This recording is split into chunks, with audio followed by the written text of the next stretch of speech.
நண்பர்கள் அனைவருக்கும் வணக்கம். நான் உங்கள் ஸ்ரீனிவாஸ், வாஸ்து கன்சல்டன்ட் அண்ட் அஸ்ட்ராலஜர் பேசுகிறேன்.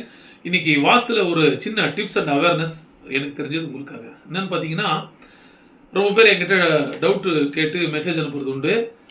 வீட்டுக்கு 2 வாசல் தேவையா அப்படின்னு சொல்லி. 2வது வாசல், பின்புற வாசல் பழைய காலத்தில் வச்சுட்டு இருந்தாங்க. அது கொல்லப்புற வாசல்னு சொல்லுவோம்.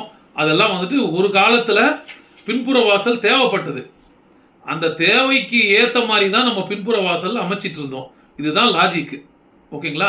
இந்த காலத்துக்கு அது தேவைப்படாது. அந்த காலத்தில் பின்புறத்தில் வாசல் வச்சு பின்னாடி மாட்டு கொட்டாயை போட்டு மாடு வளர்த்துட்டு இருந்தாங்க. பாத்ரூம் எல்லாம் வெளியே இருந்திருக்கு, இல்லை வெளியே போயிட்டு இருந்தாங்க. அந்த மாதிரி சூழலுக்கு ஏற்ற மாதிரி தான் பின்புற வாசல் அமைச்சு கொடுத்துட்டு இருந்தாங்க அந்த காலத்தில். அப்போ திசை நோக்கி கிழக்கு பார்த்த மாதிரி சரியா வீட்டுடைய வாசல் சென்ட்ரலாக அமைச்சிட்டு இருந்தது. எது? சிம்ம வாசல்.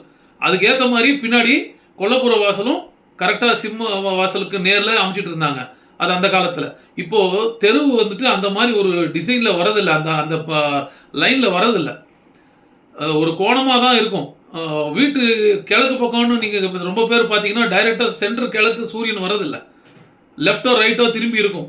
இதை வச்சு தான் நம்ம நார்த் போல் அந்த டீவியேஷனை வச்சு பேசுகிறோம். ஸோ தட் இப்போ என்ன இந்த வீடியோ வச்சு உங்களுக்கு தெரிவிக்கிறேன்னா, பின்புற வாசல் தேவைப்படாது இந்த காலத்துக்கு. வீட்டுக்குள்ளேயே எல்லா விஷயம் வந்ததுனால தலைவாசல், அந்த சிம்ம வாசல், சிம்மத்வாரம்னு சொல்லுவாங்க, அந்த தலைவாசல் உச்ச பகுதியில் இருக்கிறது தான் இங்கே விஷயமே. அது ஒன்று இருந்தால் போதும். அந்த மாதிரி உச்ச பகுதியில் தலைவாசல், ஒரே வாசல் இருக்கிற வீடு இப்போ எல்லாமே அதுதான் இருக்குது. அதனால் மறுபடியும் நீங்கள் போய் பின்னாடி இன்னொரு வாசல் வைக்கிறேன்னு சொல்லிட்டு அது லெஃப்டில் திரும்பி இருந்தால் உங்களுக்கு ஒரு வாசல் பாசிட்டிவாகவும் ஒரு வாசல் நீச்ச பகுதியிலையும் வந்துடும். அந்த தவறு செய்யாதீங்க. இந்த காலத்துக்கு அது தேவைப்படாது. ஒரு வாசலே போதும், அதுவே சிறந்தது. உச்ச வாசலாக பார்த்து வைங்க. உச்ச பகுதி என்னன்றது நம்ம வீடியோக்குள்ளேயே பார்க்கலாம். ஏதாவது டவுட் இருந்தால் என்னுடைய தொலைபேசி எண்ணுக்கு வாங்க. 9787459968. தேங்க்யூ. நன்றி, வணக்கம்.